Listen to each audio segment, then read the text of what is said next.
আশিক আস্তে, আমার ওটা ব্যথায় ফেটে যাচ্ছে তো, আস্তে দাও। আস্তে করলে তো ভালো লাগবে না। প্লিজ আশিক ছেড়ে দাও, আমি আর নিতে পারছি না। আর একটু ধৈর্য ধরো, এই তো হয়ে গেছে। তুমি আমার সাথে এমন করছো কেন? আমি কি অন্যায় করেছি আশিক? না, তুই তো কোনো অন্যায় করিসনি। তাহলে তুমি আমার সাথে রাগ করতেছো কেন? তাকাও না আমার দিকে। কেন তোর দিকে তাকাতে হবে না কেন? তুমি এভাবে কথা বলছো তাতেই তো বোঝা যাচ্ছে তুমি আমার ওপর কতটা রেগে আছো। বারবার একই কথা কেন বলছিস? তুই বুঝতে পারছিস না? এগুলো বলেই আমার আরো খারাপ লাগবে, তারপর রেগে গিয়ে উল্টাপাল্টা কিছু বলে দিতে পারি। দেখেছো, যেখানে তুমি আমার সাথে এমন করে কথাই বলো না, আজকে তেমন করে কথা বলছো। তার মানেই তো বোঝা যাচ্ছে তুমি কতটা রেগে আছো। রাগ করবে না তো কি করবে? তুই যে কাজটা করেছিস, এরপর কি রাগ করাটা স্বাভাবিক নয়? আমাকে বল, নাকি তোর সাথে এরকমটা হলে তুই রাগ করতি না? বল আমাকে।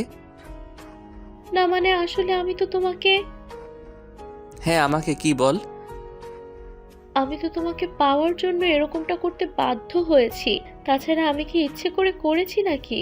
তখন মাথা কাজ করছিল না কি করব, তাই হুটহাট করে এরকম একটা ভুল ডিসিশন নিয়ে ফেলেছি। তার জন্য তুমি আমার উপর রাগ করে আছো? তুমি যদি এর জন্যই রাগ করে থাকো তাহলে আমাকে শাস্তি দাও, আমি এর জন্য মাথা পেতে নিব। শাস্তি দিলেই যদি সব সমস্যার সমাধান হয়ে যেত, আর যেটা করেছি সেটা ঠিক হয়ে যেত, তাহলে অনেক আগেই শাস্তি দিতাম। আর কোনো মুখ নিয়ে আমি তোকে শাস্তি দিতে যাব? সবার কাছে তুই আমাকে যে অপরাধীটা বানিয়েছিস, তাতে আমার মরে যাওয়া উচিত ছিল। আমি বেঁচে আছি কি করতে? তাহলেই হয়তো ভালো হতো। অন্তত তোর সাথে আমাকে বিয়েটা করতে হতো না। আশিক কথাটা বলে শেষ করতে পারল না, তার আগে প্রিয়াঙ্কা ওর মুখে হাত দিয়ে চেপে ধরে বলতে লাগলো। প্লিজ এসব বলো না, দেখো আমি অন্যায় করেছি। তার জন্য তুমি আমার উপর রাগ দেখাও, যত পারো শাস্তি দাও, তারপরও এসব বাজে বাজে কথা বলো না। তুমি তো জানো আমার মাথাটা একটু গরম। সব সময় নিজের বলে যেটা ভাবি সেটা যদি না পাই তাহলে উল্টাপাল্টা কিছু করে ফেলি। তুমি সবটা জানার পরেও কেন এরকম করে বলছো বলো? আমি তো অন্যায় করেছি, তার জন্য তুমি আমাকে শাস্তি দাও, তারপরেও এসব কথা বলো না। এরপর আর তোর সাথে আমার কথা বলতে ইচ্ছে করছে না। আর তোকে কি শাস্তি দেব বল? তাছাড়া তুই যে কাজটা না করেছিস, তারপর কি শাস্তি দিলে সবটা সমাধান হয়ে যাবে? আমাকে বল, যে সমাধান হয়ে যাবে তাহলে আমি সেটাই করব। তারপরও এই নাটকটা অন্তত করিস না। আমি কি করব আমি বুঝতে পারছিলাম না। আচ্ছা, আমার জায়গায় তুমি থাকলে তুমি যদি আমাকে এতটা ভালোবাসতে, তাহলে কি আমাকে হারিয়ে যেতে দিতে বলো, নাকি অন্য কোথাও বিয়ে হয়ে গেলে তুমি খুশি হতে? আমি অত কিছু জানি না, কিন্তু আমি এটা কখনোই করতাম না। আমি ফ্যামিলির সবাইকে বলতাম, তাও যদি না মানতো হাতে পায়ে ধরতাম। কিন্তু তোর মতো এত বড় একটা অন্যায় করতাম না, যার জন্য সবাই আমাকে বাজে আর একটা অপরাধী বলে ভেবেছে। এখন আমি সবার সামনে কিভাবে মুখ দেখাবো বলতে পারিস? কেউ আমাকে ভালো চোখে দেখবে না। আব্বু আম্মু পর্যন্ত আমার সাথে কথা বলে না। তুই কেন এরকম একটা বাজে কাজ করতে গেলি বল? আশিকের কথাতে প্রিয়াঙ্কা মাথা নিচু করে নিল। এটা সত্যি যে প্রিয়াঙ্কা আশিককে প্রচণ্ড পরিমাণে ভালোবাসে, আর ভালোবেসেই ওকে বারবার নিজের করে নেওয়ার চেষ্টা করত, ভালোবাসার কথাগুলো বলার চেষ্টা করত, কিন্তু প্রিয়াঙ্কার খালাতো বোন হওয়াতে আশিক বারবার দূরে সরে যাচ্ছিল। আশিক নানা বাহানা দিয়ে ওকে দূরে সরিয়ে দেওয়ার চেষ্টা করছিল, কারণ আশিক জানতো প্রিয়াঙ্কাকে পাওয়ার পক্ষে সম্ভব ছিল না। আর প্রিয়াঙ্কা যে পাগলামিটা করছে তাতে শুধু ও কেউ কষ্ট পেতে হবে। তার উপর আশিক চাইছিল প্রিয়াঙ্কার বিয়েটা অন্য কোথাও হয়ে গেলে হয়তো প্রিয়াঙ্কা ওর দিক থেকে সরে যাবে, আর বিয়ে করলেও অনেক সুখে থাকতে পারবে। তাই আশিক প্রিয়াঙ্কার বাসায় বলে ওর বিয়ের ব্যবস্থা করে ফেলেছিল। প্রিয়াঙ্কা বিষয়টা জানতো না। তারপর যখন জানতে পেরেছিল তখন অনেক কষ্ট পেয়েছিল। ভেবেছিল আশিককে যদি নিজের করে না পায় তাহলে নিজেকে শেষ করে দিবে। অনেক চেষ্টা করেছিল প্রিয়াঙ্কা সুইসাইড করার, কিন্তু ও সেটা করে উঠতে পারেনি। বারবার মনে হয়েছিল যদি নিজেকে শেষ করে দেয় তাহলে আশিককে আর কখনো দেখতে পাবে না। তাই কোনো উপায় না পেয়ে আশিককে পাওয়ার জন্যে যে কাজটা করার সেটাই করতে বাধ্য হয়েছিল। বিয়ের দিন সকালে আশিক যখন প্রিয়াঙ্কাদের বাসায় যায় তখন প্রিয়াঙ্কা ওকে ডেকে রুমে নিয়ে যায়। তারপর রুমের দরজা আটকে দিয়ে জামার কিছু অংশ ছেড়ে দিয়ে তারপর আশিককে জড়িয়ে ধরে আর চিৎকার চেঁচামেচি করতে থাকে। এতেই সবাই বুঝে নেয় হয়তো আশিক প্রিয়াঙ্কার সাথে উল্টোপাল্টা কিছু করার চেষ্টা করেছে। এক মুহূর্তের জন্যে আশিক স্তব্ধ হয়ে গিয়েছিল, ভাবতেই পারছিল না ও কি করবে, কি করলে এই সমস্যার মধ্য থেকে বেরোতে পারবে। তারপর যখন সবাই ওকে নানাভাবে দোষ দিয়েছিল তখন প্রিয়াঙ্কার আব্বু আম্মু আশিককে জিজ্ঞেস করেছিল এই কাজটা করেছে কিনা। আশিক সোজা কথায় উত্তর দিয়েছিল ও প্রিয়াঙ্কাকে সবসময় বোনের মতো দেখে এসেছে, কখনো ওর সাথে এমনটা করতে পারে না। প্রিয়াঙ্কার আব্বু আম্মু কিছুক্ষণ চুপ করে থেকে তারপর আশিকের আব্বু আম্মুর সাথে কথা বলে ওদের বিয়েটা সেই দিনই দিয়েছিল আর পাত্রপক্ষকে না করে দিয়েছিল। প্রিয়াঙ্কা হয়তো এটাই চাইছিল, কিন্তু আব্বু আম্মুর আশিকের সাথে একটুও কথা বলেনি। বাসায় আসার পর আশিক অনেকবার ওদের হাতে পায়ে ধরে বারবার বলেছে ও এই কাজটা করেনি, কিন্তু প্রিয়াঙ্কার এই অবস্থা দেখার পর আব্বু আম্মু সবটা জিজ্ঞেস করে করে নিয়েছে। আশিক এটাই ভেবে পাচ্ছে না যে প্রিয়াঙ্কার আব্বু আম্মু কি করে ওকে এত সহজে মাফ করে দেয়। ওদেরও তো ঠিক একই ব্যবহার করা উচিত ছিল, উল্টে তার থেকে বাজে বিহেভ করা উচিত ছিল, কিন্তু সেটা না করে ওরা কিভাবে এত সহজে সবটা মেনে নিল। তো রাতে যখন আশিক কিছুক্ষণ কথা কাটাকাটি হয়, প্রিয়াঙ্কা আর আশিকের সাথে কথা বলার চেষ্টা করলে আশিক ওর সাথে কতটা সিন ক্রিয়েট করলো সেটা তো আপনারা দেখতেই পেলেন। তো আশিক প্রিয়াঙ্কার থেকে নিজেকে সরিয়ে নিয়ে কিছুটা দূরে যেতে গেলে প্রিয়াঙ্কা এবার হুটহাট করে ওর পায়ের কাছে বসে পড়ল।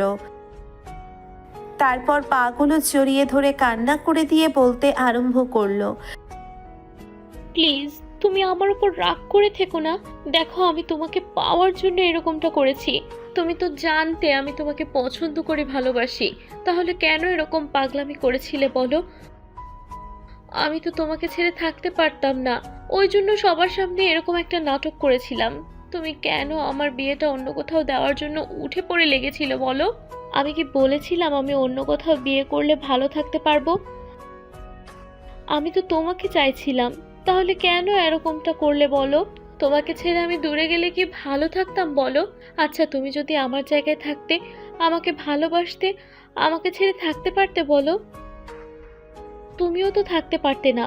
তুমি বলছো তুমি আব্বু আম্মুকে বোঝাতে, তাহলে এখন কেন আমাকে মেনে নিতে পারছো না? আচ্ছা তোমার সমস্যা কোথায় আমাকে মেনে নিতে বলো? হ্যাঁ বোঝাতাম, সেটা ভালোবাসলে। বাসি না তো তোকে আমি খালাতো বোন হিসেবে দেখতাম, কিন্তু আজ সকালে যেটা করেছিস তারপরে তোকে আমি কখনোই আর ভালো চোখে দেখব না। আমাকে কেউ ভালো চোখে দেখে না, তাহলে তোকে দেখব কি করে? আর তুই যে নাটকে আমাকে ফাঁসিয়েছিস আর সবার সামনে বাজে বানিয়েছিস, তাতে কেউ আমার সাথে কখনো ভালোভাবে কথাই বলবে না, ইভেন আব্বু আম্মুর সাথে কথাই বলছে না। এটা কি অন্যায় নয়? তাছাড়া মেনে নেওয়ার কথা বলছিস। আমার জায়গায় তুই থাকলে তুই কি আমাকে মেনে নিতে পারতি বল, নাকি মেনে নেওয়ার চেষ্টা করতি? আশিকের কথাতে প্রিয়াঙ্কা চুপচাপ হয়ে গেল, কারণ দেওয়ার মতো জবাব প্রিয়াঙ্কার কাছে নেই, তাই চুপ করে রইল। প্রিয়াঙ্কা যে কাজটা করেছে তারপর কেউই ওকে এত সহজে মাফ করবে না। প্রিয়াঙ্কা আশিকের পা জড়িয়ে ধরে কান্না করতে লাগলো। আশিক পাগুলো ছাড়িয়ে নিয়ে ওয়াশরুমে গিয়ে চোখে মুখে পানি দিয়ে এসে তারপর একটা বালিশের চাদর নিয়ে সোফায় গিয়ে শুয়ে পড়ল। প্রিয়াঙ্কা বারবার ওকে বারণ করতেই আশিক রাগী চোখে প্রিয়াঙ্কার দিকে তাকাতেই ও কান্না করে দিল আর বলতে লাগলো, সব আমার জন্য হয়েছে, এর থেকে তো আমি মরে গেলেই ভালো হতো। হয়তো তোমাকে দেখতে পারতাম না, কিন্তু এইটুকু তো জানতে পারতাম তোমাকে ভালোবেসে নিজেকে শেষ করে দিয়েছি। অন্তত আমাকে কষ্টটা পেতে হতো না। কি করিনি আমি তোমার জন্য? নিজের গায়ে কলঙ্কের দাগ লাগাতেও দুবার ভাবিনি। হয়তো তোমার মাধ্যমে সেটা করতে বাধ্য হয়েছি, কিন্তু একটাবার আমার কথা ভাবলে না? সব সময় শুধু নিজের কথাই ভেবে গেলে। তোমার বাসার সবাই তো আমাকে মেনে নিয়েছে, তাহলে তুমি কেন পারোনি? তুমি একটাবার চিন্তা করনি? শুধু নিজের মতো করে ভেবে নিয়ে তারপর আমাকে দূরে সরিয়ে দেওয়ার জন্য আব্বু আম্মুর কাছে আমার বিয়ের কথাটা বলেছিলে। খুব ভালো থাকতাম, আমি মরে গেলেই ভালো হতো, তাই না? সবটা জানার পরেও যে তুমি আমাকে দূরে সরিয়ে দেওয়ার চেষ্টা করেছো, সেটা তোমার অন্যায় ছিল। আর আমি তোমাকে না পেয়ে যে এরকম একটা বাজে কাজ করেছি, আর আমি তোমাকে পাওয়ার জন্য এরকম একটা বাজে কাজ করেছি, সেটা আমার অন্যায় ছিল। অপরাধ তুমিও করেছো আর আমিও করেছি, হয়তো আমারটা একটু বেশি, তাই তোমার চোখে পড়েছে। আমার জায়গায় থাকলে তুমি এমনটা কখনোই করতে পারতে না, সব সময় শুধু নিজের চিন্তাটাই করে গেলে, তাই না? আচ্ছা ঠিক আছে, তোমার আমাকে ভালোবাসতে হবে না, তার থেকে না হয় তুমি আমাকে মেরে ফেলো, সেটাই ভালো হবে। অন্তত আমাকে আর এই কষ্টটা নিতে হবে না। আরেকটা কথা যদি বলিস সত্যি, কিন্তু আমার থেকে খারাপ আর কেউ হবে না। ঘাট ধাক্কা দিয়ে তোকে বাসা থেকে বের করে দিব। না না, তোকে তো বাসা থেকে বের করে দিয়ে আমাকেই তার শাস্তি ভোগ করতে হবে। আবার কি নাটক করবি তার ঠিক নেই। এর থেকে আমি বেরিয়ে যাব, সেটাই ভালো হবে, তাই না? প্রিয়াঙ্কার কান্নাটা থেমে গেল। ও বিছানায় গিয়ে শুয়ে পড়ল। এভাবেই যাচ্ছে দিন। এখন আর আশিক প্রিয়াঙ্কার সাথে কথা বলে না। প্রিয়াঙ্কা যতই ওর সাথে কথা বলার চেষ্টা করে, আশিক ততই ইগনোর করে। এখন আশিক একটা রেস্টুরেন্টে কাজ করে। সকালে বাসা থেকে বের হয় আর রাতে বাসায় ফেরে। কারোর সাথে তেমন কথা বলে না। খাওয়া দাওয়া ছেড়ে দিয়েছে সেই কবেই। আশিকের কষ্ট এটাই যে ফ্যামিলির কেউই ওকে বুঝতে পারলে না, না কেউ ওকে বোঝার চেষ্টা করলো। সবাই প্রিয়াঙ্কার মিথ্যাটা বিশ্বাস করে আশিককে অবিশ্বাস করলো। কথাটা ভাবলেই আশিকের খারাপ লাগে। তো প্রতিদিনের মতো আশিক কাজ শেষে বাসায় এসে দেখে আব্বু আম্মু সবাই মুখের উপরে বসে আছে। আশিক আসতেই আম্মু এসে ওর সামনে দাঁড়ায়। আশিক আম্মুর দিকে তাকিয়ে মাথাটা নিচু করে নেয়। তখন আম্মু বলতে আরম্ভ করে, খুব অন্যায় করে ফেলেছি। সেদিন বুঝতে পারিনি আমার ছেলেটা এমন কিছু করতে পারে না, তাই হয়তো এরকম একটা বাজে পরিস্থিতির মধ্যে পড়েছে। খুব বড় হয়ে গেছিস না, এখন নিজের দেখাশোনাটা নিজেই করতে শুরু করেছিস। আম্মুর কথাতে আশিক একটু ভয় পেয়ে যায়। তারপর তাড়াহুড়ো করে আম্মুর দিকে তাকাতেই দেখলো আম্মুর চোখে পানি। আশিক উত্তেজিত হয়ে পড়ল। কি হয়েছে আম্মু, তুমি এমন করে কথা বলছো কেন? আমাকে বলো, আমি কি অন্যায় করেছি? আমি দরকার পড়লে বাসা ছেড়ে চলে যাব। তারপরও তোমরা এরকমভাবে কথা বলো না, আমার কিন্তু ভয় লাগছে। আমরা সবটা জানতে পেরে গেছি। সেদিন তুমি অন্যায় করিসনি, তার জন্য তোকে এত বড় শাস্তি পেতে হলো। সবার সামনে তোকে ছোট হতে হলো, তোর গায়ে পর্যন্ত হাত তুলেছি। আমরা তোর সাথে পুরো 2 মাস কথা পর্যন্ত বলিনি। সবটা আমাদের জন্য হয়েছে, আমরা আমাদের ভুলটা বুঝতে পেরেছি। আম্মুর কথাতে আশিক কিছুক্ষণ চুপ করে রইল। আম্মু ওকে জোর করে একটা জায়গায় বসিয়ে দিয়ে বারবার ওর কাছে মাপ চাইতে লাগলো। তখন আম্মুর হাতটা 2 হাতের মুঠোয় নিয়ে আশিক বলতে লাগলো, আম্মু, আমি কারোর উপর রাগ করিনি। তোমরা শুধু শুধু এরকম বলছো। দেখো, এসব বলার দরকার নেই। তোমরা জানতে পেরেছো, তাতেই অনেক। আশিক আব্বু আম্মুর সাথে কথা বলে রুমে আসলো। খেয়াল করলো প্রিয়াঙ্কা নেই। আশিক বারবার প্রিয়াঙ্কাকে এদিকে ওদিকে খুঁজতে লাগলো। ভাবলো ব্যালকনিতে আছে, তাই ব্যালকনিতে আসলো। দেখলো প্রিয়াঙ্কা নেই। আশিক ভাবলো প্রিয়াঙ্কা হয়তো ছাদে আছে। তারপর ছাদে গিয়েও দেখলো প্রিয়াঙ্কা নেই। তখন আশিকের একটু খটকা লাগলো, তাই ও নিচে খাবার খেতে আসতেই আব্বু আম্মু একটু অবাক হলো, কারণ আশিক খাবার খাওয়াটা সেই কবে থেকেই ছেড়ে দিয়েছে। টেবিলে বসতেই আম্মুকে খাবার বেড়ে দিল।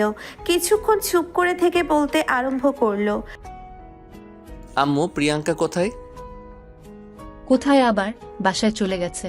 আজকে ওই তো সবটা বলে তারপর তোর আব্বু আর আমার কাছে মাফ চেয়ে হাতে পায়ে ধরে অনেকক্ষণ কান্নাকাটি করে বাসা ছেড়ে চলে গেছে।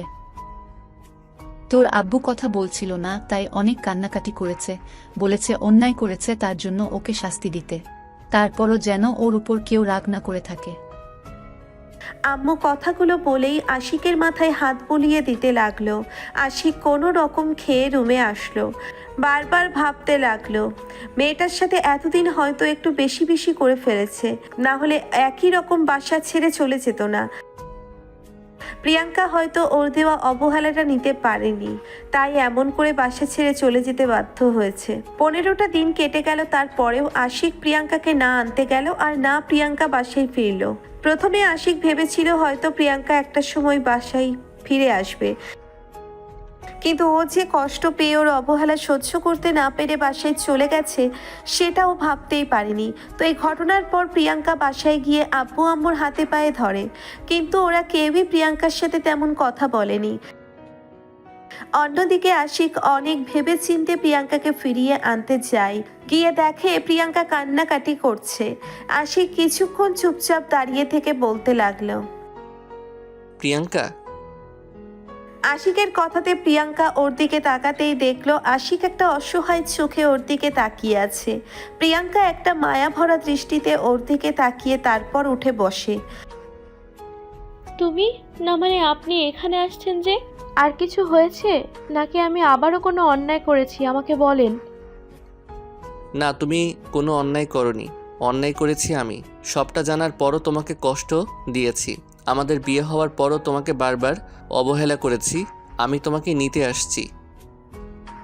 আশিকের কথায় প্রিয়াঙ্কা অবাক হয়ে গেল আর ওর দিকে ড্যাব ড্যাব করে তাকিয়ে রইল। আশিক একটু মুচকি হেসে প্রিয়াঙ্কার সামনে দাঁড়াতেই প্রিয়াঙ্কা বলতে লাগলো। তার মানে আব্বু আম্মু তোমাকে নিতে পাঠিয়েছে, তাই না? আমি যাব না। আমি অন্যায় করেছি, তার জন্য আমাকে শাস্তি পেতেই হবে। না হলে হয়তো আমি পাপের প্রায়শ্চিত্ত করতে পারবো না। তুমি আমাকে শাস্তি দাও, তারপরও হয়তো আমার সাথে এরকমটা করো না। আমি আর ওই বাসায় যাব না। ওখানে গেলে তুমি আমার সাথে আবারও রাগারাগি করবে, আমাকে অবহেলা করবে। আমাকে মাফ করে দাও প্লিজ। আশিক বুঝতে পারলাম প্রিয়াঙ্কা কতটা ভয় পেয়েছে। হয়তো আশিক ওকে আবারও অবহেলা করবে কথাগুলো ভেবে আশিক প্রিয়াঙ্কার পাশে বসলো। তারপর ওর চোখের জল পানি মুছে দিয়ে ওকে আলতো করে নিজের দিকে টেনে নিয়ে বলল। সাথে সাথে প্রিয়াঙ্কা ডুকরে কেঁদে উঠল আর আশিককে বুকের সাথে শক্ত করে জড়িয়ে ধরে বলল। আর কষ্ট দিব না পাগলি, এবার বাসায় চলো। দেখো, আমি আমার ভুলটা বুঝতে পেরেছি। হয়তো অন্যায় করেছিলে, কিন্তু তুমি আব্বু আম্মুকে কেন বলেছিলে যে তুমি এরকমটা করেছো? আমি কোনো অন্যায় করিনি। সব আমার জন্যই হয়েছে। আমি সব ঠিক করে দিয়ে আসছি। এখন দেখো, আব্বু আম্মু কিংবা আমার আব্বু আম্মু কেউই তোমাকে আর ভুল বুঝবে না। তুমি চলে যাও। তুমি অন্য কাউকে বিয়ে করে নিও। যেখানে আমাকে ভালোবাসো না সেখানে কেন নিতে আসছো? আমার বউকে আমি নিতে আসছি, তাতে তোমার কি? হ্যাঁ, আর কে বলছে আমার বউকে আমি ভালোবাসি না? প্রচণ্ড পরিমাণে ভালোবাসি তো। প্রিয়াঙ্কাও এবার আশিককে জড়িয়ে ধরলো। বুঝতে পারলো আশিক ওকে ভালোবাসে। তো ভালো থাক ভালোবাসা।